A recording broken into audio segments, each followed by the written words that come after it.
নমস্কার। আমি বিষ্ণু সরকার। টক stars spoken English ক্লাসে আপনাকে স্বাগত। আজ আমরা শিখব কিভাবে বাংলার মতো করে একেবারে সহজভাবে ইংলিশে সেন্টেন্স বানানো যায়। এরকম ভিডিও একটা সিরিজ তৈরি হবে, তাই ভিডিওটা পুরোটা দেখুন, নিশ্চয়ই আপনাদের ভালো লাগবে। চলুন শুরু করা যাক। দেখুন, এখানে আমি কিছু সেন্টেন্স একদম সহজ সরল বাংলাতে একদম বিগিনারদের জন্য শুরু করেছি। ধীরে ধীরে আমরা এটা অ্যাডভান্সের দিকে যাব, ধীরে ধীরে আরো বেশি ডিফিকাল্টির দিকে যাব। আর এগুলো শুধুমাত্র ট্রান্সলেশন নয়, এর পেছনে প্রত্যেকটা যে গ্রামার, কেন ওগুলো হলো, সেগুলো আমি ডিটেলসে আলোচনা করব। তাই মন দিয়ে শুনুন। ভিডিও স্কিপ করলে কিন্তু অনেক কিছু মিস করে যাবেন, তাই শুরু থেকে শেষ অবধি ভিডিওটা দেখুন। আমি একটি ছেলে। আপনারাও আমার সঙ্গে নিজেরা ট্রাই করুন, দেখুন আপনারটা আমার সাথে মেলে কিনা।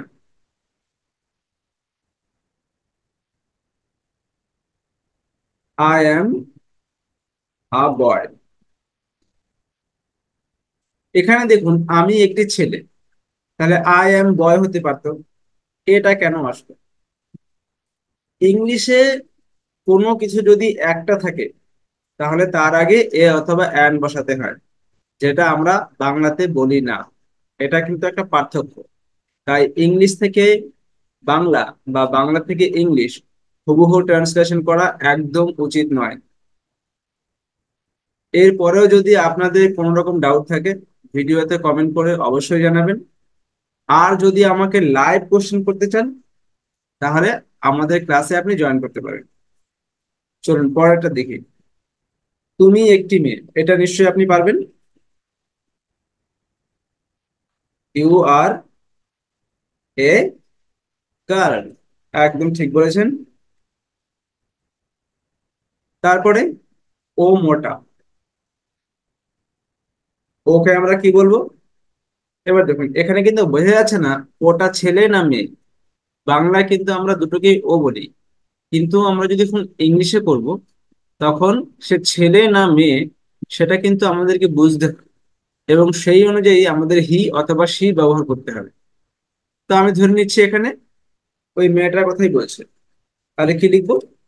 She is fat. সে মোটা। এটা যদি ছেলে হতো তাহলে কি হতো? He is fat. এখানে কিন্তু এটা হলো না। কেন এ হলো না?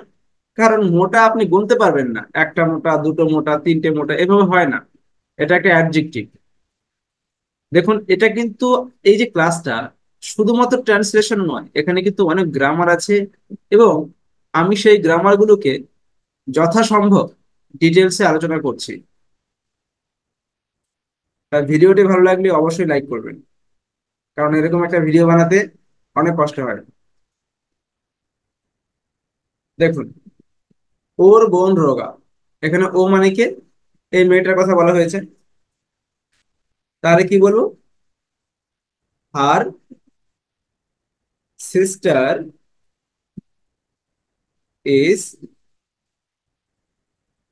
থিন। আর সিস্টার ইজ থিন।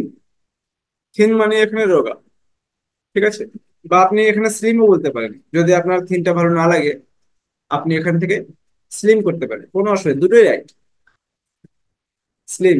আমি এখানে স্ল্যাশ দিয়ে থিনটাও লিখে দিই। দুটোর মধ্যে থেকে যে কোনো একটা লিখলেই হবে। হার সিস্টার ইজ স্লিম বা থিন, দুটো মানে হলো রোগা বা পাতলা। তারপরের সেন্টেন্সটা দেখুন। সূর্য লাল। এখানে কিন্তু আমরা একটা দা ইউজ করি। The sun is red. আচ্ছা, দা কেন ইউজ করলাম? দা হলো একটা আর্টিকেল। এই পৃথিবীতে যা কিছু একটা আছে, তাদের আগে কিন্তু আমরা দা ইউজ করবে, বিশেষ করে যদি সেটা ন্যাচারাল হয়। আর্টিফিশিয়াল হলেও হয়। যদি কিছু ইউনিক কিছু থাকে, তাহলে আমরা অবশ্যই দা ইউজ করতে পারি। বোঝা গেল? আশা করি বিষয়টা ক্লিয়ার। আকাশ নীল। এখানেও ঠিক তাই। The sky is blue. যদি আপনাদের কোনো রকম ডাউট বা কোয়েশ্চেন থাকে, আপনারা আমাদের লাইভ ক্লাসেও জিজ্ঞাসা করতে পারেন। সেটা সোম বুধ শুক্র রাত 8টা থেকে 9টা, 1 ঘন্টা হয়। আচ্ছা, রাহুল লম্বা, এটা তো আপনি নিশ্চয়ই পারবেন। Rahul is tall. রাহুল লম্বা। আপনাদের মনে হতে পারে রাহুল লম্বা, তাহলে রাহুল টল বললেই তো হতো, ইজ টার্নার কি দরকার। এই জন্যই বলি যে বাংলা থেকে ইংলিশ বা ইংলিশ থেকে বাংলা কখনোই ট্রান্সলেশন করা উচিত না, একদম হুবহু, তাহলেই গন্ডগোল।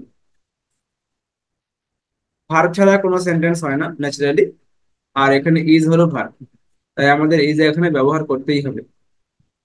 বাংলাতে এখানে যে ভার্ব নেই তা না, বিষয়টা উহ্য আছে, মানে সাইলেন্ট, দেখা যাচ্ছে না কিন্তু অবশ্যই আছে, কিন্তু ইংলিশে সেটা দেখাতে হবে। এই হলো পার্থক্য। তারপরে কি আছে? তার ভাই বেটে। তার ভাই মানে কার ভাই? রাহুলের ভাই বোধ হয় না? ঠিক ধরেছেন। তাহলে এখানে কি লিখবো আমরা? His brother is short. His brother is short. তার ভাই বেটে। ছেলে হলে হিজ ব্রাদার, মেয়ে হলে হার ব্রাদার। আচ্ছা, চুল কালো। চুল গোনা যায় কি? চুল গোনা যায় না। যদি কোনো কিছু গোনা না যায়, তাহলে আমরা ইজ ব্যবহার করব। Hair is black. ঠিক আছে, হেয়ার ইজ ব্ল্যাক, চুল কালো। আচ্ছা, তারপরে হচ্ছে ঈশ্বর মহান। আপনার ট্রাই করতে পারেন যতক্ষণ না আমি সেটা লিখছি, তারপরে মিলিয়ে দেখবেন ঠিক হচ্ছে কি হচ্ছে না। ঈশ্বর মহান।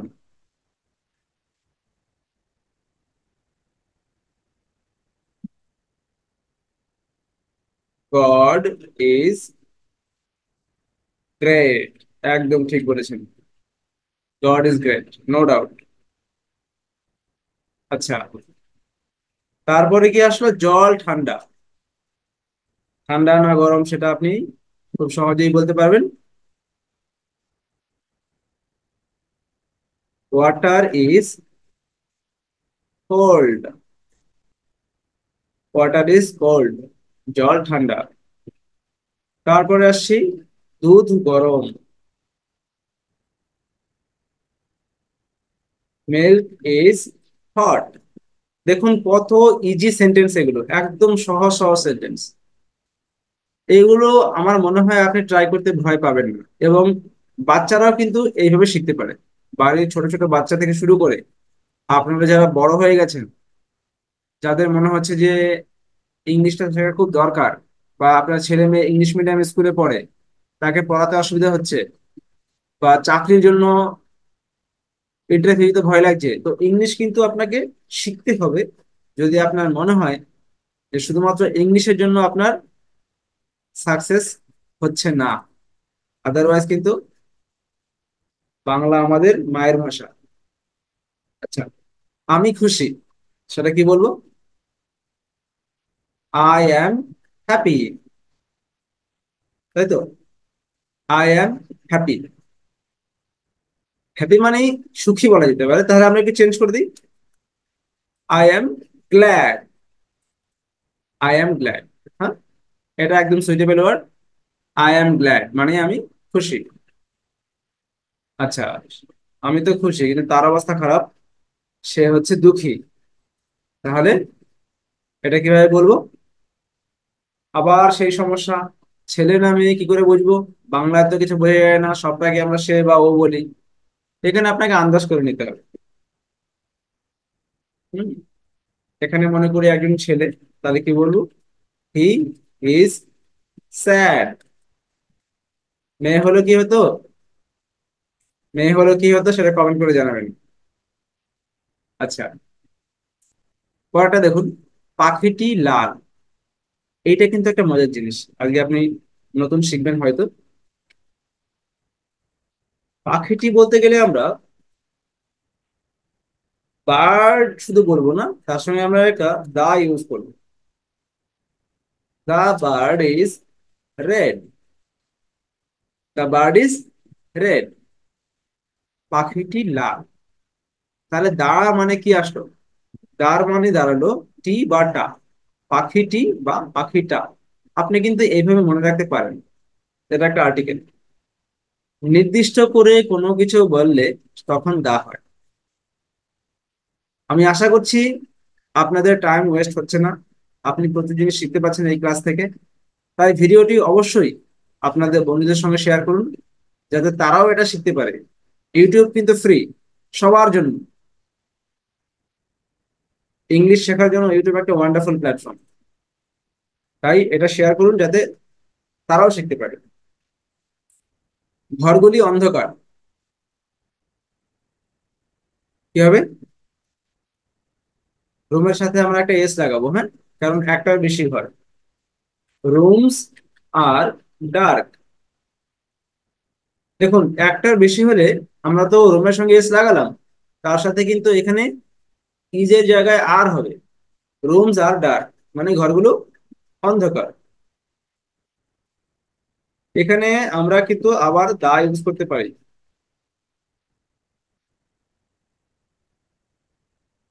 দ্য রুমস আর ডার্ক, ঘরগুলি অন্ধকার। নির্দিষ্ট করে বোঝাচ্ছে। পাতাগুলি সবুজ। এখানে হবে লিভস আর গ্রিন। পাতাগুলি সবুজ। বাচ্চাটি অবুঝ। কি হবে এটা? একটু ডিফিকাল্ট অনেকের জন্যই। The child is innocent.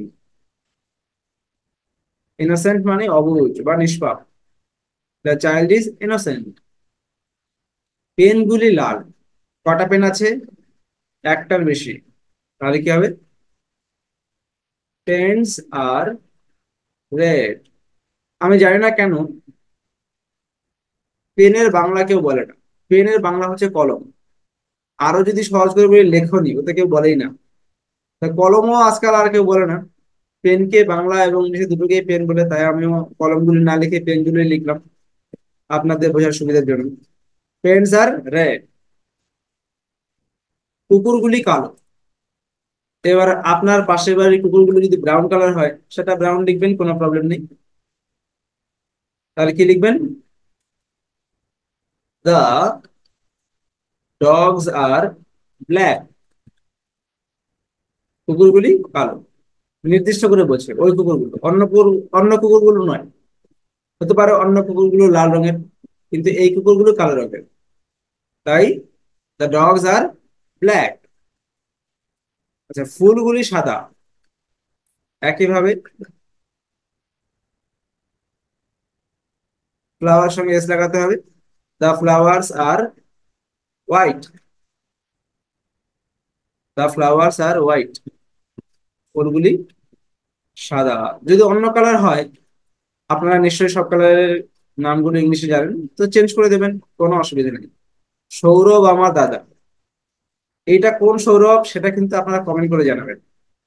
আমার মনে হয় আপনারা সবাই জানেন। তাহলে কি বলবেন? Sourav is my brother. Sourav is my brother. আশা করছি ভিডিওটা আপনাদের ভালো লাগে। তাহলে এই সৌরভের সারনেমটা আপনারা কমেন্ট করে জানাবেন, হ্যাঁ। নিশ্চয়ই, আমি আশা করছি আপনারা সবাই বুঝতে পারছেন, যারা বিশেষ করে ক্রিকেট ভালোবাসেন। তাহলে এরকম ভিডিও আরো পেতে হলে অবশ্যই চ্যানেলটিকে সাবস্ক্রাইব করে রাখবেন এবং বেল আইকনটি প্রেস করে রাখবেন।